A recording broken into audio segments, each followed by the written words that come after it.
Now, Thangbrand, one of the earliest missionaries, he gets his moment in Njalsa. He meets great opposition from those heathens who are not keen on embracing the new faith. And the most serious incident is the scene where his horse is swallowed by, the earth swallows his horse by the agency of a sorcerer who works his magic against him. It's not the only supernatural event that we find in relation to the conversion and its antecedents. How do the authors of the conversion narratives see this balance between realism and fantasy?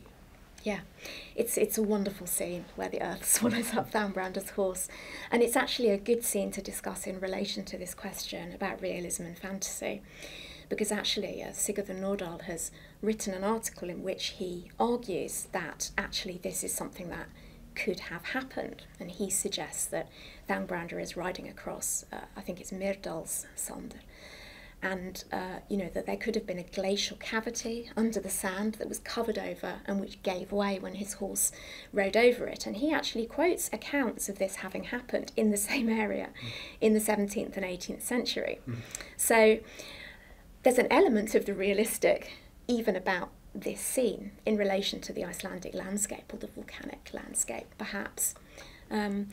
On the other hand, it certainly is set up as a supernatural event because, as you say, Galdr is on his platform incanting spells against Thangbrandr, and he rides out of the Christian sanctuary at Kirkjubæjar, so he's in this safe sort of Christian place, and he rides out of it into the pagan landscape. And the description of his horse being swallowed up, and it is the verb swallowed that's used, evokes memories of the medieval hellmouth sort of swallowing up sinners.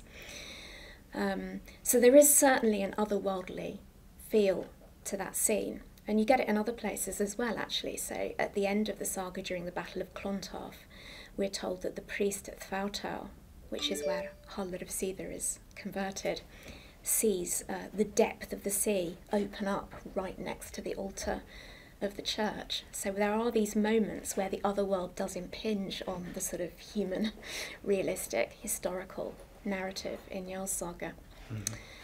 So I think the balance is delicate, actually, in a saga narrative, more so perhaps than in a saint's life. And you could say the same about other miracles in the saga as well.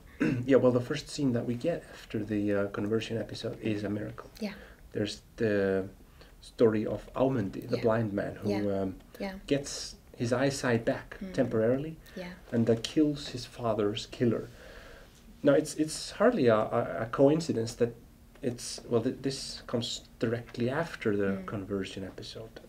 How do you see the importance of the Aumundi incident? It's tricky to interpret that scene. And actually, as a miracle, it's quite exceptional. I think the recovery of one's sight, the move from darkness to light, is very much is a metaphor that's very often used in relation to conversion. So many conversion episodes have a blind person regaining their sight, but to regain it temporarily in order to perpetrate violence, that's not what one expects, I think. And I haven't found any parallels for that in saints' lives, for the temporary recovery of sight. There are plenty of examples of temporary blindness to prevent violence. So in a way, I think this is the sort of, it's an inversion of the sort of miracle that one might expect.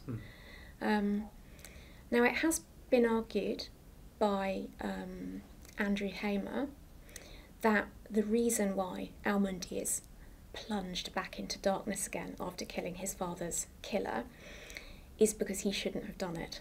So he argues that Aumundi has a choice. He can either claim legal compensation for his father's death, or he can kill his father's killer. He chooses to kill. He's plunged back into moral darkness, I think is how he puts it. That's rather an ingenious reading of the scene. I'm not sure whether I would necessarily want to read it in that way. I mean, one thing that the saga author does tell us is that Aumundi is not legally entitled to compensation because he's illegitimate, and compensation actually has been paid to the people to whom it's due. So this is an interesting case where actually what happens is the law fails Al-Mundi, and as a consequence he resorts to violence. It's a scene where God is prepared to intervene in order to uphold the moral right of an individual. So I think you have a sense of a different set of values impinging on the saga world here. Yeah. But I certainly wouldn't say, as some people do, that violence and Christianity are opposed to each other in Jarl Saga. I think it's a much more complex picture than that we get.